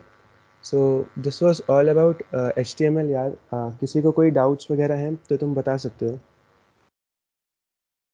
Yes sir. सर कोई वेबसाइट का नाम सजेस्ट कर दीजिए जहाँ पे हमें टैब्स को मतलब ऑफन विजिट करके देखें तो फायदा हो कि जल्दी Sorry? याद हो जाता है. नहीं, टैग सर याद जैसे करना लाइक ऐसे कुछ ज़रूरी नहीं होता है. तुम जैसे W3 स्कूल की वेबसाइट पे जा सकते हो एंड यहाँ पे तुम्हें जो भी चीज़ें सीखनी है तुम यहाँ पे सीख सकते हो. यहाँ पे लर्न ट्यूटोरियल पे जाओगे तो तुम्हें यहाँ पे काफ़ी सारे टैग्स के बारे में पता चल जाएगा. ये इनलाइन है या नहीं इसके बारे में याद रखना कोई ऐसे इम्पॉर्टेंट नहीं होता है. जैसे जैसे तुम यूज़ करते जाते हो you will get to know about them. Excuse me sir. Yes sir जैसे आपने वो वीडियो ऐड करी थी ना, अब जैसे हम वेबसाइट पर चाहते हैं कि वो वीडियो रन होनी चाहिए. जब भी हम वेबसाइट ओपन कर रहे हैं तो वो वीडियो रन होती हुई मिलनी चाहिए हमें, तो वैसा कर सकते हैं? हाँ, तो वैसा हम वीडियो टैग की मदद से करते हैं यार. तो इससे क्या होता है कि जैसे ये यहाँ पे हम जाएंगे तो ये वीडियो ऐसे तुम्हारी यहाँ पे रन हो जाती है. Is it clear? Yes sir. Sir video एक बार कैसे ऐड करना है बता दीजिए सर. हाँ, सो सी तुम किसी भी यूट्यूब चैनल के किसी भी वीडियो पे जा सकते हो. देन वहाँ पे you can get A option of share. Share पे जब तुम क्लिक करते हो देन ऑन एम्बेड ये तुम्हारा आई फ्रेम टैग खुल के आ जाता है. और यहाँ से ये तुम पूरा आई फ्रेम टैग को उठा करके अपने VS कोड में यहाँ पे ऐसे डाल सकते हो. तो जैसे मैंने यहाँ पे डाल रखा है. इससे क्या होता है कि वो तुम्हारा वीडियो आ जाता है. एंड देन यहाँ पे तुम कुछ एट्रीब्यूट्स देख रहे होगे like you can C width and height. So suppose मैं इसकी विड्थ को 560 से 600 पिक्सल्स कर देता हूँ. तो ये 600 तो इसकी जो हाइट होगी वो यहाँ पे हमारे डॉक्यूमेंट में यहाँ पे चेंज हो जाएगी. ठीक है. Excuse me sir. यस. सो जो इमेज वाला टैग है उसमें आखिर में जो ALT टैग है उसका काम क्या होता है? हाँ ओके. हाँ, एक चीज़ और ये जो आई फ्रेम टैग होता है ना हमारा, इसमें क्या होता है कि जैसे किसी ने पूछा था कि ये वीडियो ऑटो प्ले हो जाए. तो इसमें क्या होता है हमारे पास एक ऑटो प्ले मतलब एक एट्रीब्यूट होता है ऑटो प्ले जिसकी वैल्यू को हम 1 सेट कर सकते हैं. और उससे क्या होगा कि जो जैसे ही वो वीडियो आएगी तो अपने आप प्ले हो जाएगी. So this is the use of auto play. Then तुम्हारा डाउट था कि ALT क्या होता है. So ALT is like suppose तुम्हारा इंटरनेट कनेक्शन स्लो है एंड तुम्हारी इमेज लोड होने में टाइम ले रही है.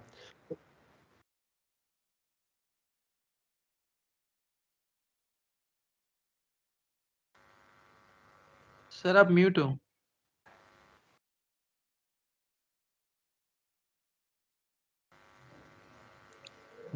सॉरी.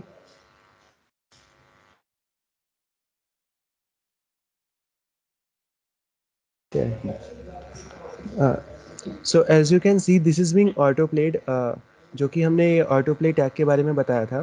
देन तुम्हारा ये जो ALT का डाउट था, तो ALT में क्या होता है कि जब जब हमारा कोई भी इमेज लोड नहीं होती है तो हम उसकी जगह ALT डाल देते हैं कि अगर इमेज लोड ना हो तो ये चीज़ हमारी वहाँ पे शो हो जाती है. तो that is the use of that ALT. And वो ऑटो प्ले वाले का ये था कि हम ऑटो प्ले की वैल्यू 1 सेट कर देते हैं एंड म्यूट की वैल्यू 1 सेट कर देते हैं. 1 stands for true and 0 stands for false. तो ऑटो प्ले हमारा 1 एंड म्यूट 1 था. तो इससे क्या होता है कि हमारे वेब पेज पे जब भी आते हैं तो अपने आप प्ले होने लग जाते हैं. सो इस तरीके से हम वीडियोस के साथ चेंजेस कर सकते हैं, खेल सकते हैं. Any other doubt? एयरपॉड का वेबसाइट है, उस पे जब हम जाते हैं तो वो एक वीडियो होती है एयरपॉड्स की, वो प्ले होती है, पर वो शायद यूट्यूब वीडियो नहीं होती. ये वाली चीज़ कैसे कर सकते हैं? और वो हाँ ऑटोमेटिक हाँ, वो क्या होता है कि जब हम उसको नीचे स्क्रॉल करते हैं तो वो चीज़ें चेंज होती हैं. Is that what you talking about? No sir, मैंने वेबसाइट भेजा, एक बार आप खोल लीजिए चैट में.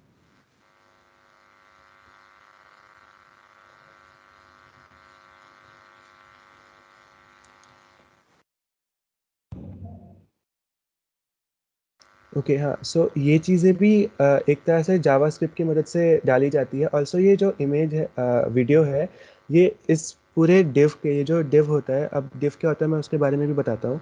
सो उसके ये पूरे बैकग्राउंड में ये वीडियो प्ले हो रहा है, तो इस वजह से तुम्हें ये चीज़ें ऐसी दिखाई दे रही हैं. तो अब जैसे तुमने पूछा तो डिव में बता देता हूँ. डिव से क्या होता है कि हम क्या कर सकते हैं कि लाइक मैं इस कंटेंट को एक डिव के अंदर रैप कर देता हूँ.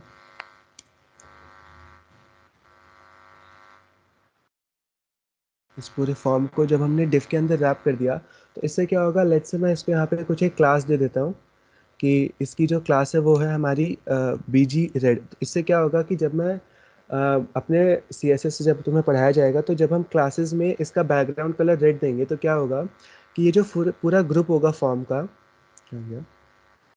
ये जो पूरा फॉर्म का ग्रुप होगा, ये पूरे ग्रुप का बैकग्राउंड जो होगा वो रेड में चेंज हो जाएगा जब हम इसको CSS से चेंज करेंगे. तो डिव क्या करता है यार कि हमारे पूरे कंटेंट को एक बॉक्स में होल्ड कर देता है. सेम चीज़ यहाँ पे इस वेबसाइट पे भी हो रही है कि यहाँ पे बैकग्राउंड में ये वीडियो तुम्हारी प्ले हो रही है और ये पूरा कंटेंट जो है ये एक डिव के अंदर करके डाला गया है, ग्रुप करके डाला गया है. सो इसलिए ये चीज़ें इस तरीके से काम कर रही हैं. कोई और doubt? Excuse me, sir. Hmm Sir, data list and select function is same or there is some difference? नहीं यार, दोनों चीज़ें अलग अलग होती हैं. डेटा लिस्ट में क्या होता है कि लाइक यहाँ पे तुम्हें एक सजेशंस का ऑप्शन आ जाता है कि हम इनमें से कोई भी एक चीज़ चूज़ कर सकते हैं. बट ऑप्शंस इज़ लाइक कि हम उन्हें डेफिनेट वैल्यू प्रोवाइड कर रहे हैं कि क्लास तुम्हारी 1 2 या 3 ही हो सकती है, इसके अलावा कुछ नहीं हो सकता है. बट सजेशंस में चीज़ें चेंज हो सकती हैं, ये चीज़ें बैकएंड से आती हैं. So this data can be change. Like YouTube पे अगर मैं अभी कोई चीज़ सर्च करने के लिए जाऊँगा तो मेरे को नीचे काफ़ी सारा लाइक ये जो कंटेंट आ रहा है ये बैकएंड से आ रहा है. So this is being displayed bye suggestions. But ऐसा उसमें नहीं, ये चीज़ें डेटा लिस्ट की मदद से आ रही हैं. लेकिन ऑप्शन में ऐसा नहीं होता है. ऑप्शन में क्या होता है कि तुम्हारे पास यही ऑप्शन है और तुम इनमें से ही चूज़ कर सकते हो. सो ये डिफरेंस होता है ऑप्शन और डेटा लिस्ट में. सजेशंस क्या होते हैं वो चेंज होते रहते हैं टाइम टू टाइम, लेकिन जो सेलेक्ट ऑप्शंस होते हैं वो फिक्स्ड होते हैं. Sir, it means that we can write something else also. नहीं, फॉर एग्जांपल Yeah, जैसे the तुम कोई options फॉर्म which भरने are जाते not there हो, except. जब तुम कोई फॉर्म भरने जाते हो तो अगर तुम अपनी जीमेल एड्रेस बार बार यूज कर रहे हो तो तुम्हारे वहां पर जीमेल एड्रेस जब तुम टाइप करने जाओगे तो सजेशंस में आ जाएगा. लेकिन फिर वही अगर वहां पर तुम्हें अपना जेंडर सेलेक्ट करना है तो तुम मेल, फीमेल और न्यूट्रल के अलावा कोई और नहीं सेलेक्ट कर सकते.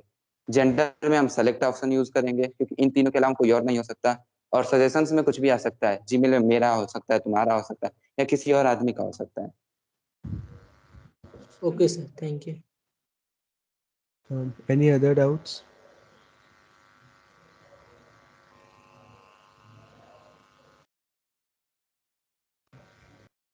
बोल रहे कोई डाउट है क्या किसी को?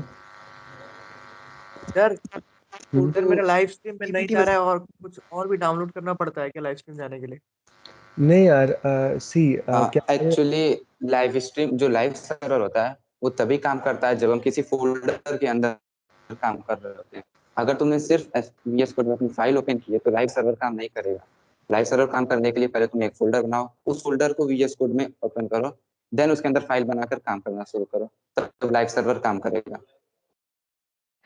सर वही किया है सर, उसके बाद मैंने उसको डिलीट भी किया, फिर से ट्राई किया, फिर भी नहीं आ रहा है। मैंने यूट्यूब पे भी अभी गया था, चेक कर रहा था कैसे हो रहा है, लेकिन उससे भी नहीं हुआ कुछ। तो तुम्हारा लाइव सर्वर इंस्टॉल है? यू कैन वही पूछ रहा था सर, कुछ और भी इंस्टॉल करना पड़ता है मतलब इसके अलावा? नहीं, सिर्फ लाइव सर्वर ही इंस्टॉल करना पड़ता है, और कुछ तो नहीं करना पड़ता है। नहीं, वो VS कोड के अलावा लाइव सर्वर इंस्टॉल करना पड़ेगा। हाँ, VS कोड के अंदर ही एक एक्सटेंशन होता है लाइव सर्वर का, उसे हम इंस्टॉल करते हैं तो ये ऑप्शंस आते हैं। एक्सटेंशन लाइव सर्वर सर्च करते हैं एक बार। नहीं देखो, is my screen visible to you? तो मैं हाँ तुम्हें हाँ हाँ, तो यहाँ पे ये जो फोर्थ ऑप्शन है ये एक्सटेंशंस के लिए होता है, इस पे जाना है तुम्हें, एंड देन यहाँ पे लाइव सर्वर को टाइप करना है यहाँ पे सर्च बार में। तो ये जो पहली लिंक आएगी इस पर क्लिक करोगे तुम्हारा ये लाइव सर्वर खुल जाएगा। यहाँ पे अभी अनइंस्टॉल का ऑप्शन आ रहा है क्योंकि पहले से इंस्टॉल्ड है, बट तुम्हारे केस में इंस्टॉल का ऑप्शन आएगा। जब तुम उसको इंस्टॉल कर लोगे तो यहाँ बॉटम में तुम्हें एक लाइव सर्वर का ऑप्शन दिखने लगेगा, जहाँ पे मेरा पोर्ट दिख रहा है ना, वो पोर्ट इसलिए दिख रहा है क्योंकि मेरा अभी चीज़ें लाइव स्ट्रीम हो रही है, इसलिए यहाँ पे पोर्ट दिख रहा है। बट तुम्हारे केस में गो लाइव का ऑप्शन आएगा, और इसकी वजह से तुम अपनी चीज़ों को लाइक डायरेक्टली गो लाइव से यूज़ कर सकते हो। सर, इंस्टॉल हो गया। हाँ हाँ, आ गया sir option go live. Thank excuse you me sir. Sir, sir जो हेड वाला टैग है उसमें जो जो अगर लिखे हैं कोड्स मेटा टैग्स उनका यूज क्या है?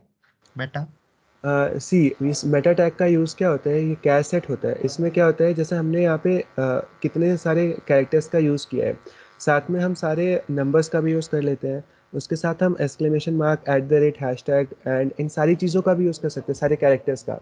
तो cache set is a character set of all this elements. तो ये UTF-8 एक तरह का फंक्शन होता है, इसमें सारे ये कैरेक्टर स्टोर होते हैं। सो ये कैश मेटा टैग का यूज़ होता है। Excuse me, sir. Yes. Can you explain block and inline once more? Okay तो हाँ, देखो इनलाइन में क्या होता है कि इनलाइन में जो भी हमारा कंटेंट होता है वो सिर्फ उतनी जगह लेता है जितना कि वो जितनी स्पेस की उसको ज़रूरत है। Like if I will go to the website and यहाँ पे हम इसे इंस्पेक्ट करते हैं, इंस्पेक्ट करने के लिए Ctrl+Shift+I दबाते हैं। तो इसमें क्या होता है, जैसे ये जो एलिमेंट्स हैं ये ब्लॉक लेवल एलिमेंट है, ये जो LI है हमारा ये एक ब्लॉक लेवल एलिमेंट है। तो ये क्या हो रहा है कि तुम देख रहे हो यहाँ पे लेफ्ट साइड में एक ब्लू लाइन पूरी दिख रही होगी तुम्हें। तो ये क्या हो रहा है कि पूरे वेब पेज में पूरी जगह स्टोर कर ले रहा है, तो ये एक ब्लॉक एलिमेंट है। लेकिन इनलाइन एलिमेंट क्या होते हैं, लाइक मैं इस पे जाता हूँ, तो इनलाइन से क्या होता है कि ये जो चीज़ है ये उतनी जगह ले रही है जितनी उसको ज़रूरत है, जितने में वो कंटेंट आ रहा है। So this is the difference between block and inline. Is it clear?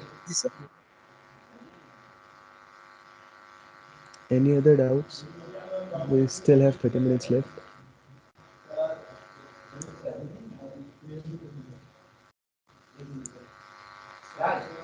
Sir, can we put the class elements in ID? Sorry? Can we put the class elements in ID? No, we cannot do that. Like ID हर चीज़ की अलग अलग होती है and classes same हो सकती है। Okay, sir. Yes. Yes. Excuse me sir, Yes. जैसे हमने ऑर्डर्ड लिस्ट में एक आइटम में हमने आईडी का नाम दिया, तो वो सिर्फ ऑर्डर्ड लिस्ट के टैग के लिए आईडी यूनिक है या फिर पूरी फाइल के लिए ही आईडी यूनिक है और हम कहीं यूज नहीं कर सकते? ID पूरी फाइल के लिए यूनिक है, लाइक ये सिर्फ यहाँ पे नहीं, हम इसको अब आइटम 1 नाम की ID को हम कहीं और यूज़ नहीं कर सकते, वो सिर्फ इस आइटम 1 के लिए ही डिफाइंड है। सर वैसे यूज क्या है सर, मतलब आईडी देख नाम देख क्या सर बेनिफिट क्या है इस चीज? हाँ देखो, जैसे मान लो तुम आइटम 1 पे क्लिक करते हो, आइटम 1 कोई भी एक प्रोडक्ट है मान लो, तो तुम अपने बैकएंड में ये चीज़ें भेज रहे होगे कि आइटम 1 क्लिक हो तो ही ये चीज़ हो। लाइक तुम्हें फ़ोन खरीदना है, कोई भी फ़ोन ले लो, तो फ़ोन की ID तुम्हारी है आइटम 1, तो जब भी तुम उस पर क्लिक करोगे तो ये तुम्हारे बैकएंड में जाएगा कि ठीक है ये ही फ़ोन हमें डिलीवर करना है। तो हर एक फ़ोन की एक अलग अलग ID होगी। लेकिन क्लासेस का वैसा नहीं है, जैसे मान लो 2 चीज़ें हैं जिनको हमने रेड कलर देना है, तो हम दोनों को क्लास डाल करके उसमें सेम क्लास दे देंगे तो दोनों रेड कलर एक्वायर कर लेंगे। सो ये डिफरेंस होता है आईडी और क्लासेस में, और ये इनका यूज़ होता है। जब तुम्हें बैकएंड के बारे में पढ़ाया जाएगा या तुम खुद से पढ़ोगे, तुम्हें पता चलेगा कि आईडी और क्लासेस के बीच में क्या डिफरेंस होता है। मतलब ये टॉपिक थोड़ा और अच्छे से क्लियर हो जाएगा।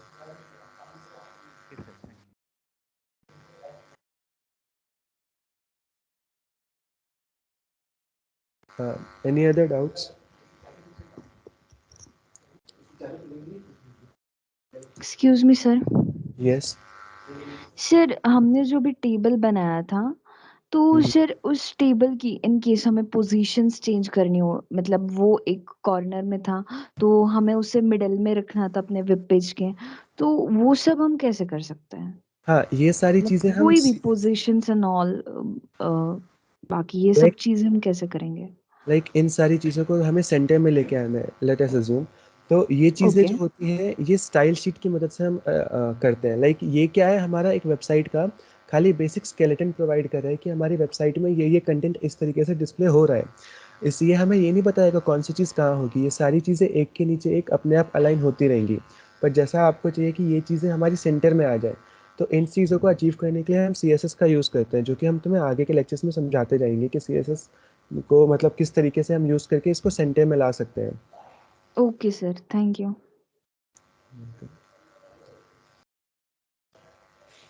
कोई और डाउट किसी को? Hello sir. सर जब मैं सर कोड लिखता हूँ तो सर उसमें प्ले सर जो उसमें रन का बटन है उसको दबाता हूँ तो सर उसमें लैंग्वेज नॉट सपोर्टेड आता है। कहाँ पे रन का ऑप्शन, लाइक मैं समझा नहीं। यहाँ ऊपर प्ले बटन होता है जहाँ ऊपर। एक्चुअली HTML के लिए तुम्हें प्ले बटन दबाने की जरूरत नहीं है। HTML कोई प्रोग्रामिंग लैंग्वेज नहीं जिसे तुम कंपाइल कर रहे हो या इंटरप्रेट कर रहे हो। Yes sir. ये चीज़ें लाइक तुम्हारे जब तुम C++, जावा और पाइथन वगैरह जब तुम यूज़ करते हो तो यहाँ पे इसका यूज़ कर सकते हो। बट लाइक अभी HTML में ये चीज़ें यूज़ नहीं होती हैं, क्योंकि ये एक मार्कअप लैंग्वेज है, कोई प्रोग्रामिंग लैंग्वेज नहीं है। यस।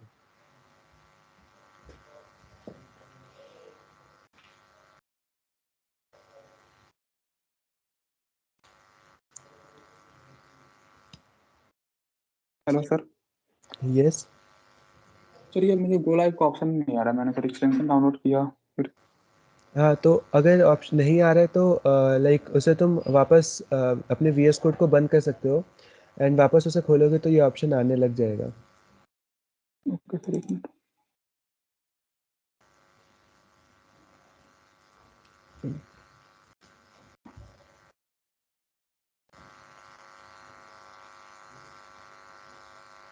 ये सर आ गया। अभी मैं वो लाइव सेवर वाला कैसे करना?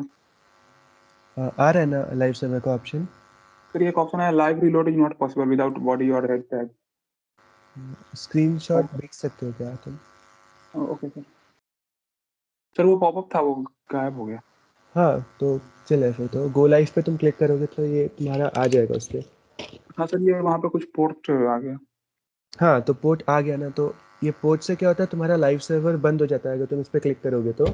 एंड अभी ये तुम्हारी सारी चीज़ें वेब पेज पे डिस्प्ले हो रही होंगी। एक्चुअली वो पोर्ट बताता है कि जो तुम्हारा सर्वर है वो इस जगह चल रहा है। उसकी एक एड्रेस फिक्स होती है। हाँ सर, यहाँ वेब पेज वही है, लेवल 500। तो वो जो भी तुम्हारी वेबसाइट है, जो भी तुम्हारा वो वहाँ पर चालू हो चुका है उस सर्वर पर। अपने ब्राउजर में जाओगे, वो तुम्हारे ब्राउजर में अपने आप खुल जाएगा, या फिर 127 अपना IP एड्रेस का लिंक टाइप करो, पोर्ट नंबर टाइप करोगे तो वेबसाइट खुल जाएगी। या फिर तुम डायरेक्ट जो फाइल बनाई उस पर जाके क्लिक करके भी अपनी वेबसाइट खोल सकते हो या अपना पेज खोल सकते हो। Okay sir. Excuse me sir. Yes. Sir वो कमेंट आउट वगैरह पार्ट के दौरान सर मेरी ऑडियो चली गई थी, एक बार दोबारा बता दीजिए कमेंट आउट कैसे करना है। ओके, सो चीज़ों को कमेंट करने के लिए क्या करना होता है, जैसे यहाँ पे कुछ भी लिखा हुआ है तो इन सबको तुम ऐसे मार्क कर सकते हो, लाइक पी टैग के अंदर का सारा कंटेंट मार्क करके देन कंट्रोल एंड स्लैश दबाओगे तो ये चीज़ें कमेंट हो जाती हैं। कमेंट का यूज़ क्या होता है कि ये चीज़ें लाइक अगर मान लो मेरे को अभी चाहिए कि ये मैं अभी डिस्प्ले ना कराऊँ एंड कुछ देर बाद जब मेरे को क्लियर हो जाए कि ये चीज़ें डिस्प्ले करानी है तो मैं इन चीज़ों को कमेंट आउट कर दूंगा, तो ये हमारे कोड में पड़ी रहेगी पर ये चीज़ें हमारी वेबसाइट पर डिस्प्ले नहीं होगी। लाइक यहाँ पे देखो तुम्हारा पी टैग के अंदर जो कंटेंट था वो अब नहीं आ रहा है। तो this is the use of comment. चलो अच्छा, वैसे अगर हम कैर सेट UTF-8 सेट ना करें तो वो डिफॉल्ट मतलब UTF-8 ही लेगा या फिर कुछ प्रॉब्लम? हाँ, वो डिफॉल्ट ले लेता है।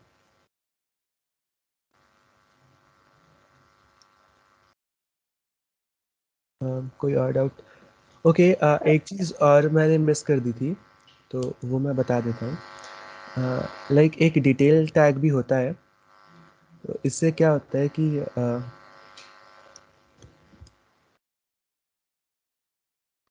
एक हम ऐसे एक डिटेल टैग देते हैं, उसके अंदर समरी लिख सकते हैं कुछ भी। देन लेट्स से हम उसके अंदर let's say we write some content inside this anything.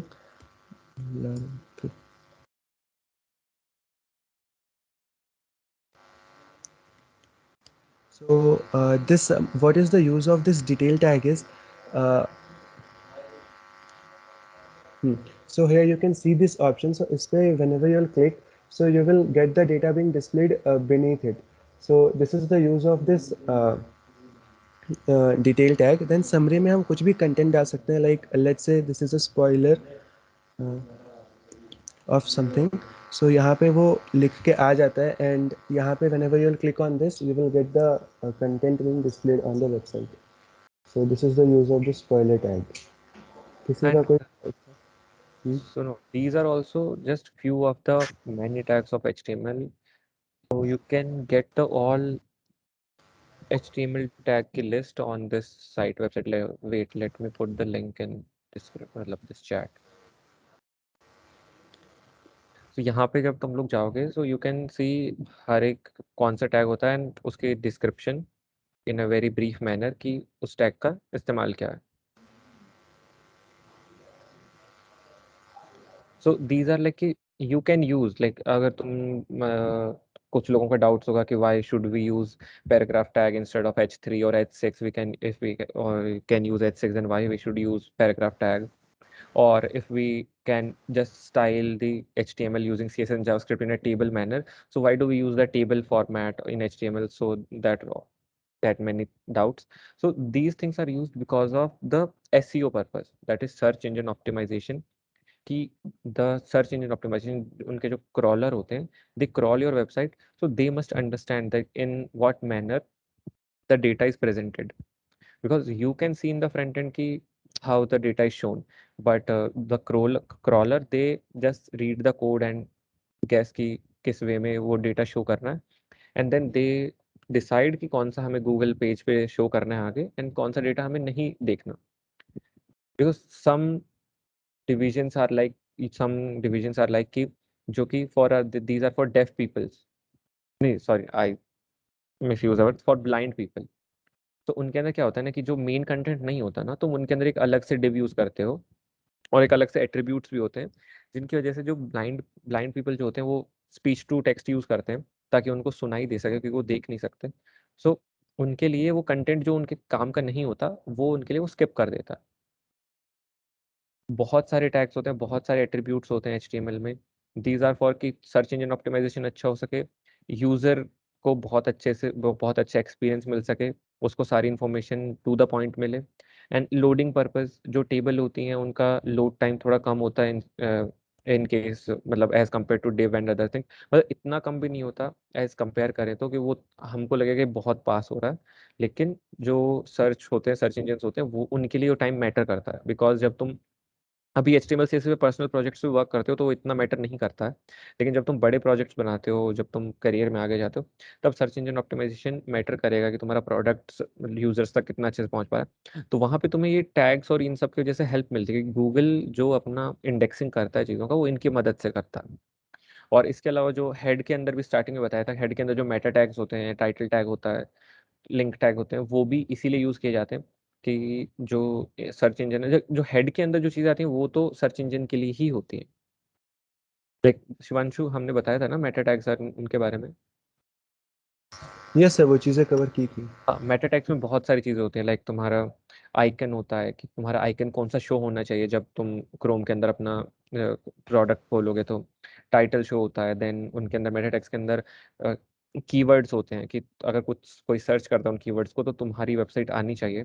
And उनके ऊपर उन कीवर्ड्स पे तुम्हारी साइट इंडेक्स होती है। तो ये काफ़ी चीज़ें हैं जो कि सर्च इंजन ऑप्टिमाइजेशन में चली जाती है। मैं बस इनका यहाँ पे ब्रीफ मैनर में बता रहा हूँ कि किसी को डाउट हो कि सर हम इतने अलग अलग टैग्स यूज़ क्यों करते हैं। So that is for the purpose of कि सर्च इंजन जो होते हैं, जो बिंग होता है और गूगल सर्च है, डक डक गो है, इन सबको अच्छे से तुम्हारा डेटा समझ आ सके और वो अच्छे से आगे प्रेजेंट कर सके। सो अगर तुम पर्सनल प्रोजेक्ट्स बनाओगे तो तुम चाहे ये paragraph tags and table tags और ये जो चीज़ें हैं इनको स्किप भी कर सकते हो। आई वोंट रेकमेंड कि स्किप करो, बट पर्सनल प्रोजेक्ट बनाते टाइम इतना मैटर नहीं करता। पर्सनल प्रोजेक्ट बनाते टाइम तुम्हारी स्किल्स मैटर करती हैं, तुम कितना अच्छे से चीज़ें बना सकते हो if you are in front end, और बैक एंड के अंदर तो HTML इतना काम भी नहीं आता, और बट इसका नॉलेज होना काफ़ी सही रहता। सो ये HTML का शिवांशु, इसके आगे कुछ है या यहाँ पे हम फिनिश कर रहे थे? सर ये इतना ही था सर। अच्छा ठीक है। सो किसी को कोई डाउट, और आज के लिए सिर्फ हमने ये HTML टैग्स पढ़े हैं, इसका मतलब ये नहीं है कि ये ऐसा ही बोरिंग दिखने वाला है। कल CSS होगा, देन CSS के अंदर भी आई गेस कल बोरिंग हो सकता है, बिकॉज कल तो हम सिर्फ प्रॉपर्टीज और उन सब के बारे में डिस्कस करेंगे कि इनलाइन क्या होता है, पोजिशनिंग कैसे होती है, वगैरह वगैरह। उसके अलावा आगे जाके जो CSS की सेकंड एंड थर्ड क्लास होगी उसमें थोड़ा इंटरेस्टिंग होना शुरू होगा, कि उसमें तुम्हें दिखेगा कि सही में वेबसाइट कैसी दिखनी शुरू हो सकती है, वहाँ पे आइडिया होना शुरू हो जाएगा। देन बूटस्ट्रैप के अंदर तो CSS इजी करने का तरीका बताया जाएगा। आवाज़ नहीं आ रही। फ्री क्लासेस डेली होंगी? नहीं, डेली नहीं होंगी। जैसे आज संडे है तो आज हो गया, ये हर वीकेंड होंगी। फ्राइडे को 1 आवर का सेशन हमने लिया है HOD से बात करके, तुम्हारे स्वाति कुलकर्णी मैम से। फ्राइडे को 1 आवर का सेशन होगा एकेडमिक टाइम के अंदर ही, and on Saturday Sunday 2 hour session in morning. Okay sir. बाकी Monday to Thursday you are free. And अगर तुम्हें सैटरडे संडे किसी को कुछ काम है, so you have the choice not to attend because these lectures will be uploaded to YouTube, तो तुम बाद में वहाँ से भी देख सकते हो। बट वही है कि जो इवेंट्स होंगे, जो मिनी इवेंट्स होने वाले हैं बीच में, तुम उनमें पार्टिसिपेट नहीं कर पाओगे अगर तुम सेशंस को मिस आउट करते हो तो। बाकी अब लास्ट के 20 मिनट्स हैं हमारे पास, so you can ask your doubts. Sir backend के लिए फ्लास्क ज़्यादा बेटर है या जेंगो, अगर मेरे को पाइथन आती है तो? बैकएंड के लिए flask and Django, I prefer Django. मैंने यूज़ नहीं किया है, बट मैंने जो अपने फ्रेंड्स को यूज़ करते देखा है, they prefer Django as compare to the Flask. मेरे को ऐसा लगता है ना कि फ्लास्क थोड़ा सा ना फ्रंट एंड ओरिएंटेड है, थोड़ा मतलब है होता बैक एंड के लिए, बट वो थोड़ा फ्रंट एंड ओरिएंटेड है। Django is all back and oriented. Yes sir. Okay sir.